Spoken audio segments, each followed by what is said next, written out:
Hello guys, তো আজকে দেখুন আমি চাউমিন বানাবো ঠান্ডায়। রোজ কিন্তু রুটি খেতে ভালো লাগছে না, তাই প্রচুর এখন শীতকালে সবজি। তো এই সবজির মিসটা তো করা যায় না, এত সবজি যে সবজিটা মিস করে যাব সেটা করা যায় না, তাই বানাচ্ছি আর চাউমিন। তো শীতকালে এরকম প্রায় বানাবো। তো গ্রীষ্মকালে সবজির তো এতটা মানে পাওয়া যায় না, তো দামটা বেশি থাকে। শীতকালে কিন্তু দাম কম নেই, সবজির প্রচণ্ড দাম। তো এখানে আছে ক্যাপসিকাম, এখানে আছে বাঁধাকপি, গাজর, ফুলকপি, এটা বিনসুটি, পেঁয়াজ, আর লম্বা লম্বা কাঁচা লঙ্কা চিরা আছে, আর এখানে আছে ধনেপাতা। তো এটা আছে, এই দেখুন চাউমিন অনেকটা পরিমাণ আছে, যেহেতু বাড়িতে আমরা এখন 5 জন আছি। তো চাউমিনটা আমার কিন্তু সিদ্ধ করা হয়ে গেছে, এই দেখুন পুরো ঝরঝরে চাউমিন সিদ্ধ করা হয়ে গেছে। আর এখানে এদিকে তেল চাপিয়ে দিয়েছি। তো আমি আর এই আমার ফ্রাই প্যানটা দেখুন, এটা আশা করি আপনারা আগে দেখেছেন।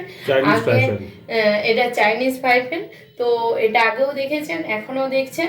এই চাউমিন অনেক কড়াই করলে কিন্তু কড়াইয়ের ধার ধার চিটি যায়, এটা কিন্তু চিটায় না। যাই হোক, তো এটা আমি ধুয়ে নিই। তাই সবজি আছে, তাই এখানে অনেক পেঁয়াজ আছে, ভালো করে নিয়ে নিই।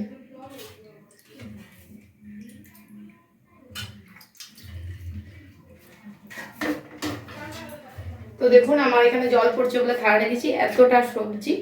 তো এরপর তেলটা আমি সব দিয়ে দেবো। দেখুন তেল আমার পুরো গরম হয়ে গেছে।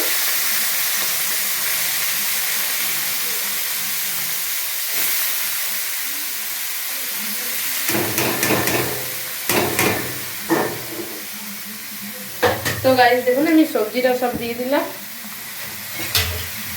এরপর এটা সবজিটা হালকা এটা নেড়ে নেবো। এটা কিন্তু এটাতে জাস্ট খালি নুন দিয়ে ভাজবো,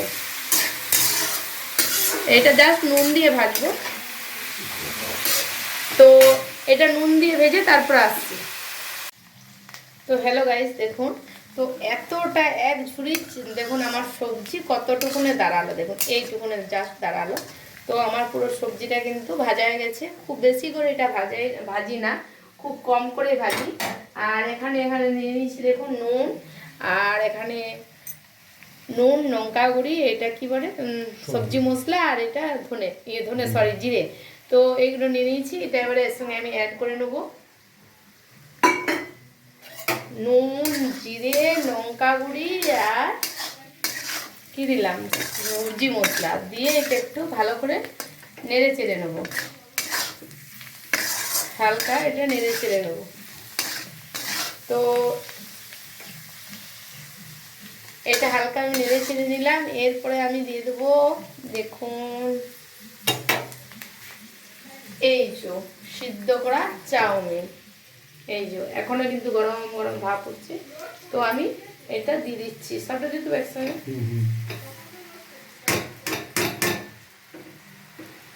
তো দেখুন চাউমিনটা অনেকটা নিচটা কিন্তু একটু ছড়াই আছে, কিন্তু বসে তো যাই জাস্ট। তো চাউমিনটা খুব কিন্তু আমার হাত ধরে যাচ্ছে হালকা। তো গাইস পুরো চাউমিনটা দিয়ে দিলাম। তো আমি কিন্তু এখনো চাউমিনটা লাড়াচাড়া করে নিই। এটা দিচ্ছি চাইনিজ সল্ট, তো এটা দিচ্ছি, এই পরিমাণটা দিচ্ছি। আর দেবো, আর এই একটা কোথায় বলে না হরগড়ি পায়েস হোটেলের ভাজা মশলা। তো হরগৌরী পায়েস হোটেলে ভাজা মশলাটা আর বলা যাচ্ছে না, এটা প্রচুর মনে কি 9-10 রকমের জিনিস আছে, আর বলছি না। তো এটা যদি কারোর জানার ইচ্ছা থাকে যে কি কি মশলা আছে, তো অবশ্যই কমেন্টে জানাবেন। তো এটা কি কি মশলা আছে আমি বলে দেবো। তো এটা আমি দিচ্ছি 1 চামচ, 2 চামচ, আর এটা দিয়ে দিচ্ছি চাউমিন মশলা,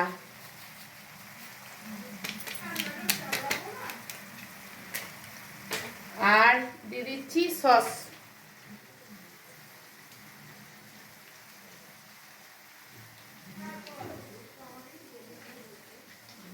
এরপর এটা পুরো নেড়ে চেড়ে নেব।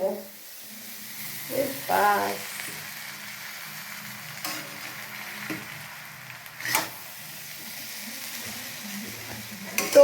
গাইস এটা পুরো আমি নেড়ে চেড়ে নিচ্ছি, তারপরে হওয়ার পর আমি তো জাস্ট সব কিছু দেখে দিয়েছি, হওয়ার পর আরও দেখাচ্ছি।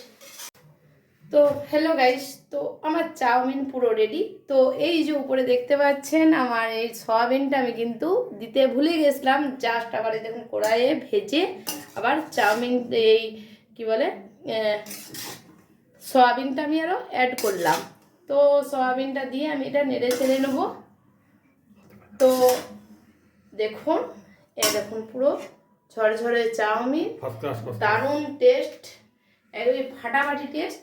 তো কার কার ঠান্ডায় বাড়িতে বসে বাজারে না যেয়ে খেতে ভালো লাগে অবশ্যই কমেন্টে জানাবেন। এখানে ভিডিওটা শেষ করছি। আর ওই মশলাটা কার কার জানতে ইচ্ছা করছে যে কি কি মশলাটা আছে অবশ্যই কমেন্টে বলবে, আমার মুখে জল চলে আসছে খাওয়ার জন্য। এরপর আমরা সবাই মিলে 4 জনে 5 জনে খেতে বসে যাব। ঠিক আছে, দেখুন আর একবার দেখে নিন চাউমিনটা।